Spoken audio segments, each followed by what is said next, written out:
মৃত্যু এমন সত্য যার সাথে সবাইকে সাক্ষাৎ করতে হবে, গ্রহণ করতে হবে মৃত্যুর স্বাদ। হতে পারে সে বাচ্চা, বৃদ্ধ কিংবা যুবক, প্রতিটি প্রাণকেই মৃত্যুর মধ্যে দিয়ে যেতে হবে। আপনারা কি জানেন বাচ্চাদের দেহ থেকে কিভাবে মালাকুল মত রুহু বের করে নেয়? মালাকুল মত কেমন আচরণ করে তাদের সাথে?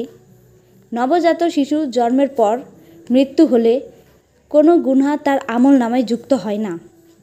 শিশুরা পবিত্র ও গুনাহমুক্ত, তাই যখন কোনো শিশু মৃত্যু হয় মালাকুল মত খুব সহজেই তার রুহু কবজ করে নেয়।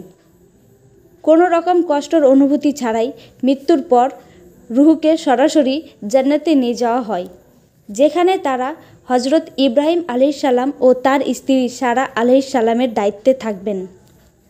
তারা কিয়ামত পর্যন্ত জান্নাতে বসবাস করবে। কিয়ামতের পর তারা তাদের বাবা মায়ের কাছে চলে যাবে।